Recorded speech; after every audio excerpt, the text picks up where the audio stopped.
یا رسول اللہ میرا باپ میرا پیسہ مجھ سے پوچھے بغیر ہی خرچ کرتا.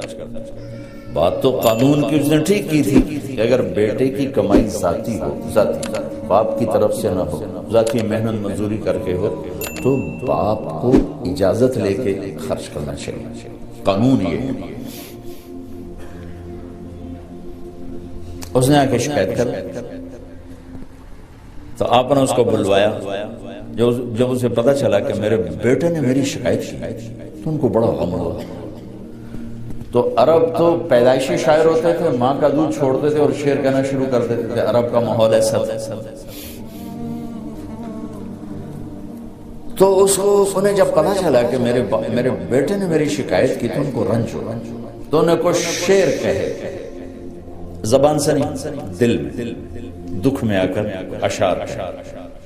جب یہ آئے نا مسجد میں تو جبریل پہلے آ چکے.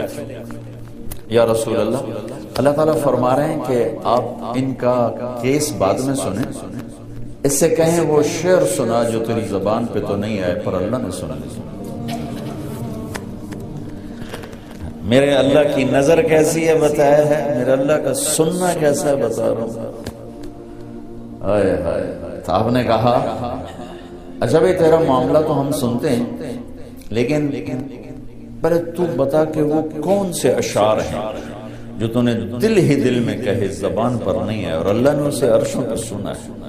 وہ کہنے لگا یا رسول اللہ ہم تو پہلے ہی آپ کا ایمان لائے ہیں، پر روز ہی ہمارا ایمان بڑھ جاتا ہے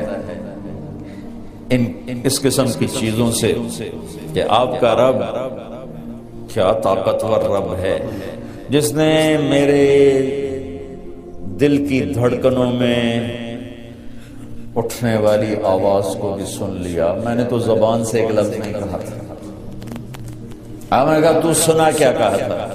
اور یہ ایک آدمی سوچ رہا ہے، اب جتنے بیٹھے ہو سب اپنے دلوں میں پتہ نہیں کیا کیا سوچے جا رہے، وہ سب پر نظر کیے ہوئے، سب کو دیکھ رہا، سب کو سن رہا. کیا کہا تھا؟ کہا جی میں نے کہا تھا غزوتکم مولودا ومنتک یافع تعل بما اجنی علیک وتنہل وَإِذَا ضَاقَتْكَ بِالسَّقْمِ لَيْلَةً لَمْ أَبِتْ لِسَقْمِكَ إِلَّا صَاهِرًا أَتَمَلْمَلُ كَأَنِّي أَنَا الْمَطْرُوقُ دُونَكَ بِالَّذِي تُرِقْتَ بِهِ دُونِي فَعَيْنِي تَهْمَلُ تَخَافُ الرَّدَى نَفْسِي عَلَيْكَ وَإِنَّهَا لَتَعْلَمُ أَنَّ الْمَوْتَ وَقْتٌ مُؤَجَّلُ فَلَمَّا بَلَغْتَ السِّنَّ وَالْغَايَةَ الَّتِي إِلَيْهَا مَدَى مَا فِيكَ كُنْتُ أُؤَمِّلُ جعلت جزائي غلظة وفظاظة كأنك أنت المنعم المتفضل فليتك إن لم تروا حق أبوتي فعلت كما الجابر يفعل فأوليتني حق الجوار ولم تكن علي بمال دون مالك تبخل.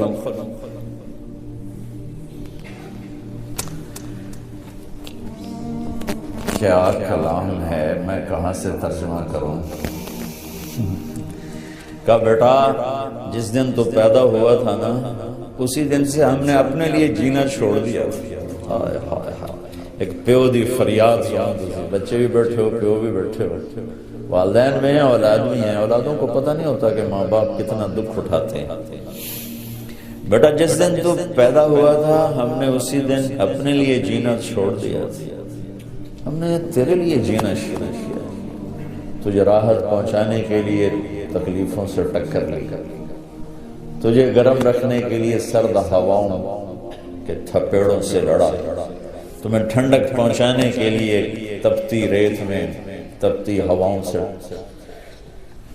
ٹکر لی، تجھے سلانے کے لیے ساری ساری رات جاگا، تجھے کھلانے کے لیے اپنا پیٹ کاٹا، تجھے خوش رکھنے کے لیے غموں کو سینے سے لگا لیا، تمہیں سکھ پہنچانے کے لیے دکھوں سے صلح کر کہ تو خوش رہے، تو خوش رہے. تیری خوشی دیکھنے کے لیے اپنے آپ کو مشقت کی چکی میں پیس کے رکھ. اور جب کبھی تو بیمار ہوتا تھا تو ساری رات تیرے سرانے گزر جاتی تھی. کبھی تیری ماں بیٹھی، کبھی تیرا باپ بیٹھا ہے کہ کہیں مر نہ جائے، کہیں مر نہ جائے.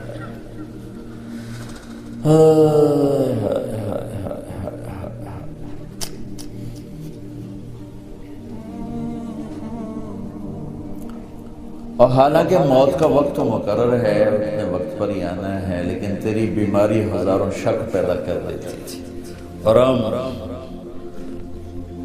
یوں تیرے سرانے بیٹھ کر کبھی تیرے رب کو پکارتے، کبھی دوا دارو کی طرف بھاگتے، کبھی اللہ کو پکارتے، کبھی ڈاکٹروں کے پاس جاتے کہ ہمارا بچہ بچ جائے، حالانکہ موت نے تو وقت پر ہی آنا ہوتا ہے، لیکن تیری بیماری ہمیں تڑپا دیتی، رلا دیتی، پگھلا دیتی، کھلا دیتی۔ اس طرح دن رات کی چکی چلی، زمانے کی گردش نے میری ہڈیوں کا رس نکالا اور تیری ہڈیوں میں ڈالا، میرے بال سفید ہوتے گئے، تیری جوانی پروان چڑھتی گئی، اور دن رات کی مشقت نے تیری کمر کو سیدھا کیا، میری کمر کو ٹیڑھا کر دیا، تو طاقتور بن گیا، میں لاٹھی پہ آ گیا، میرے تیری جوانی ایک درخت بن گئی سرسبز، اور میری زندگی کے درخت کے سارے پتے جھڑ گئے۔ تو مجھے خیال آیا کہ جیسے میں اس کی انگلی پکڑ کے چلتا تھا، اسے کندھے پہ بٹھا کے چلتا تھا، اسے گود میں لے کے بیٹھتا تھا، اس کو ہاتھوں پہ اٹھا کے چلتا تھا، اس کو بیٹھ کے اس کے کپڑے بدلتا تھا، اس کو کھانے کھلاتا تھا، اس کو اسکول چھوڑنے جاتا تھا، اسکول سے لینے جاتا تھا۔ تو اب میری کمر جھک گئی ہے، تو اب یہ میری لاٹھی بنے گا، میں اس کے ہاتھ پکڑ کے چلا، اب یہ میرا ہاتھ پکڑ کے چلے گا، میں اس کا آسرا بنا، اب یہ میرا آسرا بنے گا۔ لیکن میرا بیٹا تیری تو آنکھیں سر پر چلی گئی، ماتھے پہ چلی گئی، اور تو مجھے ایسے دیکھنے لگا جیسے میں تیرا باپ نہیں، تیرا نوکر ہوں۔ تیری آنکھوں کے تیور بتانے لگے کہ شاید میں تیرا باپ نہیں، تو میں تنہائی میں بیٹھ کے سوچنے لگا کہیں میں نے خواب تو نہیں دیکھا تھا کہ میں اس کا باپ ہوں، چونکہ اس کا رویہ تو یہ بتا رہا ہے کہ میں نوکر ہوں، یہ مالک ہے، اور میں اپنے 30 سالہ خواب کو جھٹلاؤں یا اس کو دیکھوں؟ تو پھر مجھے خیال آیا کہ ہاں واقعی یہ مالک ہے، میں نوکر ہوں، لیکن نوکروں کو بھی تو کوئی نہ کوئی پوچھ ہی لیتا ہے بیٹا، ارے مجھے نوکر سمجھ کے ہی پوچھ لیتی، مجھے پڑوسی سمجھ کے پوچھ لیتی، ایک پڑوسی سمجھ کر ہی میرا حال پوچھ لیتی، اور یوں اپنے پیسے کے بارے میں حساب کتاب نہ کرتے جیسے تو نے اللہ کے نبی کو حساب کتاب سنایا۔ میں ان اشعار میں اتنا درد ہے کہ میں جتنا بھی تعبیر لاؤں نہ میں اس کو ادھر شفٹ نہیں کر سکتا۔ آپ اس سے اندازہ لگاؤ جو ہم بتانے لگا کہ اللہ کے نبی کا روتے روتے برا حال ہو اور داڑھی آنسوں سے سر ہو، اتنا روئے کہ داڑھی آنسوں سے۔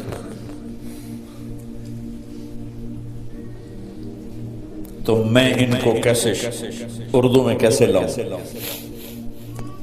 ایک درد بھری فریاد ہے، درد بھری فریاد کا ترجمہ نہیں ہوا کرتا، الفاظ تھوڑے جے دس دیو بھئی اے آندہ پہ، درد کو کہاں سے پیش کرو؟ اس درد کی تعبیر دے رہا ہوں کہ میرے نبی داڑھی آنسوں سے تر ہوتا۔ تو آپ نے ان کے بیٹے کو ایسے گریبان سے پکڑا اور یوں جھٹکا دفع ہو جا، اٹھ جا، میری نظروں سے دور ہو جا، انت و مالک لابیک، تیرا سب کچھ تیرے باپ کا۔ بتانا تو میں یہ چاہ رہا تھا کہ میرا اللہ سننا کتنا طاقتور، سننا کتنا طاقتور دیکھنے والا ہے، پھر ہم اس کو للکارتے ہیں کبیرہ گناہوں کے ساتھ، اور پھر وہ ہمارے اوپر پردے ڈال دیتا ہے، پتہ نہیں لگتا لوگوں کی نظر میں وہ بڑا شریف چودھری صاحب، نواب صاحب، مولانا صاحب، اور اللہ کی نظر میں بدماش ہے، تو اللہ اس کی رات کو دیکھتا ہے کہ کیسے گزرے، اللہ اس کے دل کو دیکھ رہا ہے کیا سوچ رہا ہے، اللہ اس کی نظر کو دیکھ رہا ہے، کیوں دیکھ رہے، کدھر دیکھ رہے، کیا دیکھ رہے۔ میں قربان جاؤں، صبح اٹھتے ہیں کسی کو پتہ نہیں لگنے دیتا کہ رات کیسے گزری، دن کیسے، اس لیے میرا اللہ گلہ کرتا ہے ابن آدم اذکرک وتنسا، پھر بندے میں تو تمہیں یاد رکھتا ہوں تو ہی مجھے بھولتا ہے۔ اولادیں بھولتی ہیں، ماں پہ کتنے بھولتے ہیں؟